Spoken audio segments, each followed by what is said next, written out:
ज़रा सोचिए आपने पूरे 4 साल दिन रात एक करके इंजीनियरिंग की पढ़ाई की, सेमेस्टर एग्जाम्स में टॉप किया, मोटी मोटी थ्योरी की किताबें रट ली और हाथ में शानदार डिग्री लेकर जब आप नौकरी के लिए किसी बड़ी टेक कंपनी के इंटरव्यू में बैठे तो इंटरव्यूअर ने आपसे कॉलेज के सिलेबस का कोई सवाल ही नहीं पूछा। उसने सिर्फ आपके सामने एक रियल वर्ल्ड प्रॉब्लम रख दी और कहा इसे कोड करके दिखाइए या इसके लिए एक एआई मॉडल डिज़ाइन कीजिए। ऐसे में उस वक्त क्या होगा? अचानक आपको लगेगा कि जो 4 साल आपने पढ़ा वो आज की इंडस्ट्री की ज़रूरतों के सामने बेहद ही कम है। भारत का इंजीनियरिंग एजुकेशन इकोसिस्टम इस वक्त दशकों के सबसे बड़े ट्रांसफॉर्मेशन यानी कि बदलाव से गुजर रहा है। वो दौर चला गया जब बीटेक की डिग्री का मतलब सिर्फ क्लासरूम में बैठना, असाइनमेंट्स लिखना या सेमेस्टर पास करना होता था। आज एम्प्लॉयर्स और बड़ी बड़ी कंपनियों को सिर्फ कागजी डिग्री वाले ग्रेजुएट्स नहीं चाहिए, उन्हें ऐसे प्रोफेशनल्स चाहिए जो डे वन से कंपनियों की प्रैक्टिकल प्रॉब्लम्स को सॉल्व करना शुरू कर सकें। यही वजह है कि अब कोडिंग, आर्टिफिशियल इंटेलिजेंस और रियल वर्ल्ड प्रोजेक्ट्स भारतीय बीटेक एजुकेशन की नई नींव बन चुके हैं। आज की इस वीडियो में हम इसी बदलाव के बारे में समझने की कोशिश करेंगे और जानेंगे कि आखिर क्यों पुराना ढर्रा बदल रहा है और नए जमाने का इंजीनियर बनने के लिए आपको किन चीजों की जरूरत है। चलिए सबसे पहले ये समझते हैं कि आखिरकार इस बदलाव की जरूरत क्यों पड़ी। सालों से हमारे देश में इंजीनियरिंग को लेकर एक ही ढर्रा चला आ रहा था।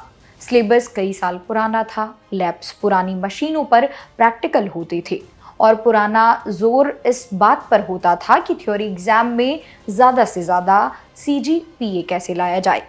इस मॉडल ने हमें बेसिक एकेडमिक फाउंडेशन तो दे दी, लेकिन ये तेज़ी से बदलती हुई टेक इंडस्ट्री के साथ कदम मिलाने में पूरी तरह नाकाम रहा। नतीजा क्या हुआ? हर साल भारत के लाखों इंजीनियर्स पास आउट होने लगे, लेकिन रिपोर्ट्स कहती हैं कि उनमें से एक बड़ा हिस्सा इंडस्ट्री के मानकों के हिसाब से नौकरी के लायक ही नहीं था।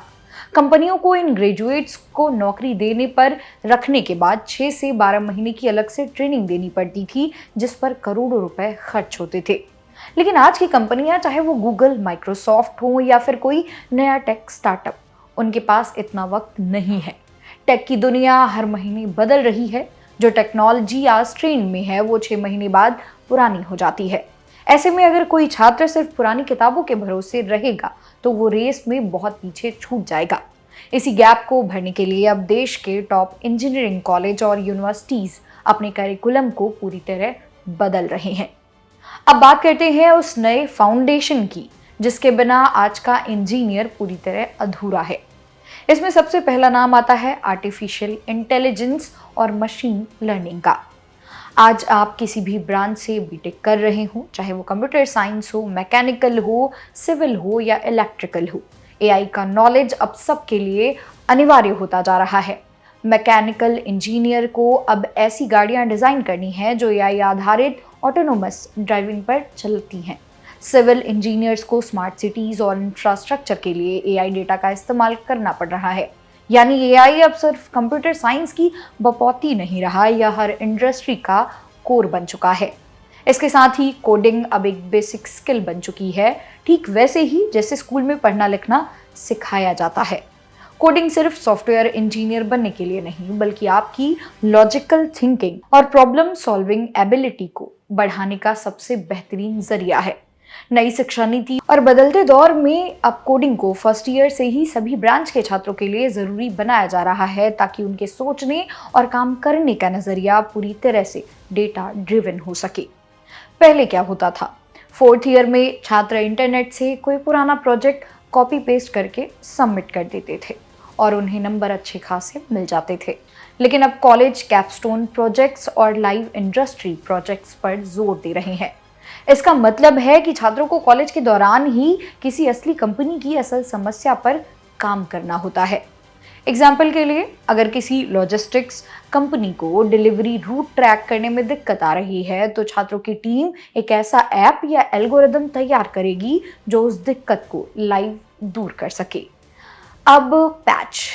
जब आप ऐसे प्रोजेक्ट्स पर काम करते हैं तो आप सिर्फ कोडिंग नहीं सीखते, आप सीखते हैं team work, time management, client handling और प्रेशर में सही डिसीजन लेना। अब जब कोई रिक्रूटर आपका रिज्यूमे देखता है तो वो आपके कॉलेज के मार्क्स से ज़्यादा इस बात में दिलचस्पी रखता है कि आपके गिटहब प्रोफाइल पर कितने प्रोजेक्ट्स लाइव हैं और किन किन हैकाथॉन्स में हिस्सा आपने लिया है, और क्या आपने पढ़ाई के दौरान कोई प्रैक्टिकल इंटर्नशिप की है। प्रोजेक्ट बेस्ड लर्निंग ही आपको एक आम स्टूडेंट से उठाकर एक प्रोफेशनल की कतार में आगे लाकर खड़ा करती है। तो मेरे प्यारे दोस्तों, अगर आप इस समय इंजीनियरिंग कर रहे हैं या करने की सोच रहे हैं, तो आपके मन में सवाल होगा कि इस बदलते दौर में हम खुद को कैसे तैयार करें। सिर्फ सिलेबस पे भरोसा मत रखिए। कॉलेज में जो पढ़ाया जा रहा है वो अच्छा है, लेकिन खुद को अपग्रेड करने के लिए ऑनलाइन प्लेटफॉर्म्स जैसे कोर्सेरा, उडमी या NPTEL से AI डेटा साइंस और एडवांस कोडिंग के कोर्सेज ज़रूर कीजिए। फर्स्ट ईयर से ही प्रोजेक्ट्स बनाना शुरू कर दीजिए। आखिरी साल का इंतज़ार बिल्कुल मत कीजिए। छोटे छोटे ऐप्स, वेबसाइट्स या टूल बनाना शुरू कीजिए। गलतियाँ होंगी, लेकिन आप सीखेंगे। इसके साथ ही कम्युनिटी का हिस्सा बनिए। हैकाथॉन्स में भाग लीजिए, कोडिंग कॉम्पिटिशन्स का हिस्सा बनिए और लिंक्डइन पर अपने डोमेन के प्रोफेशनल्स के साथ नेटवर्क बनाने की कोशिश करिए। अगर आप कोर ब्रांच जैसे मैकेनिकल या इलेक्ट्रिकल से हैं, तब भी कोडिंग और डेटा एनालिसिस की बेसिक स्किल्स ज़रूर सीखिए। आने वाला समय मिक्स टेक्नोलॉजी का है।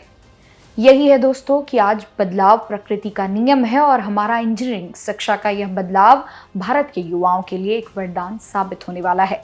ये थ्योरी के रट्टे से आज़ादी और कुछ नया कर दिखाने की आज़ादी है। जब हमारी नींव मजबूत होगी, जब हमारे पास प्रैक्टिकल नॉलेज होगा, तभी तो हमारा देश ग्लोबल टेक लीडर बन पाएगा। आप इस नए बदलाव के बारे में क्या सोचते हैं? क्या आपके कॉलेज में भी अब प्रोजेक्ट्स और AI पर ज़्यादा ध्यान दिया जा रहा है? हमें कमेंट सेक्शन में ज़रूर बताएं। अगर आपको ये वीडियो और जानकारी पसंद आई हो तो इस वीडियो को लाइक करें, अपने सभी इंजीनियर दोस्तों और कॉलेज ग्रुप्स में इसे शेयर करें। और हाँ, करियर और एजुकेशन से जुड़ी ऐसी सटीक अपडेट्स के लिए सब्सक्राइब करें जागरण जोश। मेरा नाम है मोनाली पांडे। मिलते हैं अगले वीडियो में।